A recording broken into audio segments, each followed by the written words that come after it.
I just flip the switch.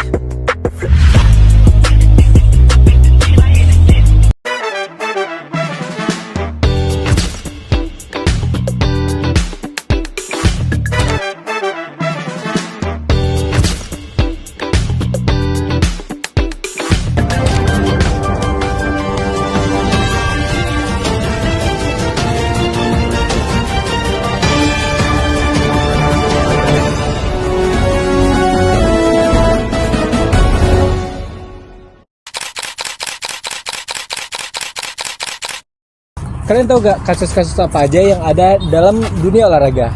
Contohnya seperti ini. Inilah salah satu kasus nepotisme paling memalukan di ajang olahraga. Jika kalian berpikir orang dalam itu hanya ada di tempat kerja, kalian salah besar. Contohnya saja ada di ajang Visual World University 2023, cabang atletik, ketika Somalia mengutus Nasra Abu Bakar Ali di nomor lari putri 100 meter. Nasra menjadi sorotan dunia ketika menyentuh garis finish paling lambat yakni 21,81 detik. Ketika tanda start dibunyikan, seluruh pelari melesat menjadi yang tercepat. Namun beda dengan Nasra, ia malah berlari dengan lambat. Diketahui, Nasra ternyata bukanlah seorang atlet lari dan entah kenapa bisa terpilih mewakili negaranya. Setelah ditelusuri, Nasra Abu Bakar Ali ternyata keponakan dari Ketua Federasi Atletik Somalia, Khadija Aden Dahir. Atas aksi memalukan ini, Kementerian Olahraga Somalia kemudian menskor Khadija Aden karena dianggap memalukan Somalia. Baik, kita masuk ke 3 skandal olahraga yang menggemparkan dunia. 3 skandal olahraga yang menggemparkan dunia. Pedang anggar ajaib. Uni Soviet merupakan negara yang terkenal menggebu-gebu dalam meraih medali emas dalam Olimpiade. Salah satunya dalam dunia anggar, di mana Boris Onischenko berhasil membawa Rusia memenangkan 3 kali berturut-turut pentathlon pada tahun 1972. Namun pada 1976, diketahui bahwa pedang yang digunakan Boris terdapat kawat elektronik yang membuatnya bisa mendapatkan poin tanpa mengenai lawannya. Tim basket Paralimpik Spanyol. Saat Paralimpik tahun 2000, tim basket Spanyol berhasil memenangkan sebuah medali emas. Hal ini tentunya dijadikan inspirasi karena penyandang disabilitas mampu memenangkan medali emas. Namun akhirnya terungkap bahwa 10 dari 12 pemain dalam tim Spanyol tidak memiliki kekurangan apapun, baik dari segi mental maupun fisik. Hal ini mengejutkan banyak orang yang memaksa mereka untuk mengembalikan medali tersebut. Atlet ice skating yang dipukuli. Nancy Kerrigan merupakan atlet ice skating asal Amerika Serikat yang kala itu difavoritkan untuk meraih medali emas dalam Olimpiade musim dingin Lillehammer. Namun pada Januari 1994, ketika ingin berlatih, Nancy tiba-tiba dipukuli di bagian lutut oleh Shane Stan, yang merupakan orang suruhan suami atlet ice skating Tonya Harding. Tindakan itu dilakukan untuk menggagalkan Nancy meraih medali emas. Namun untungnya Nancy tidak cedera dan masih dapat bertanding. Tonya pun ditangkap dan kemudian dihukum 3 tahun masa percobaan. Kasus berikut menjadi perhatian publik dan menimbulkan banyak pertanyaan. Bareskrim dalami dugaan kekerasan seksual terhadap sejumlah atlet panjat tebing.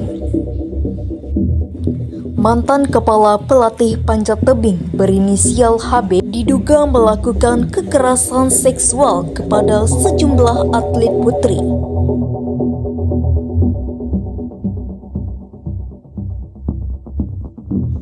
Bareskrim Polri turun tangan mengusut kasus tersebut.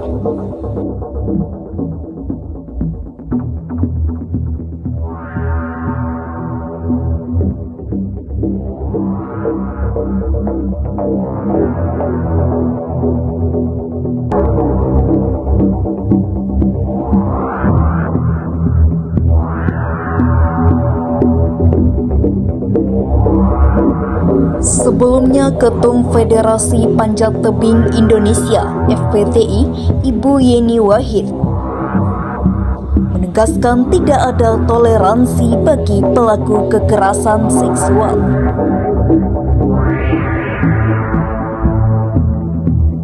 Pertama, saudara, video pemukulan dalam turnamen bola basket kelompok umur di Kota Bogor, Jawa Barat viral di media sosial. Pelaku pemukulan sudah dijatuhi sanksi dilarang ikut bertanding dalam berbagai kejuaraan resmi di Kota Bogor selama 1 tahun.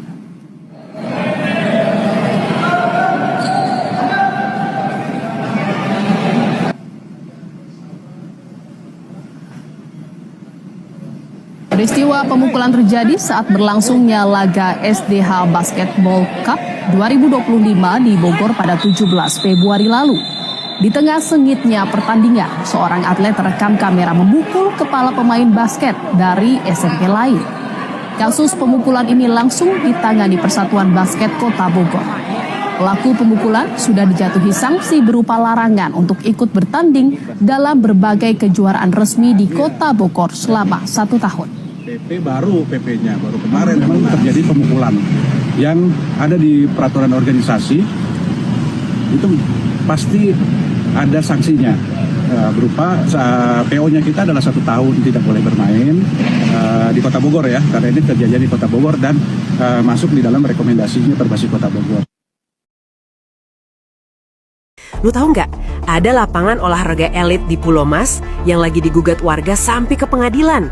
Ini bukan sekadar masalah tetangga berisik, tapi ada dugaan skandal izin di baliknya. Bayangin, warga awalnya diminta tanda tangan yang katanya buat perbaikan listrik. Ternyata diduga dimanipulasi, jadi persetujuan pembangunan lapangan komersial. Parah banget kan? Dampaknya, kebisingan ekstrim dari pagi sampai jam 10 malam. Belum lagi ada sekitar 150 mobil tiap hari yang bikin jalanan perumahan macet total. Ketenangan warga puluhan tahun langsung hilang. Tapi warga nggak tinggal diam. Mereka gugat ke PT UN Jakarta.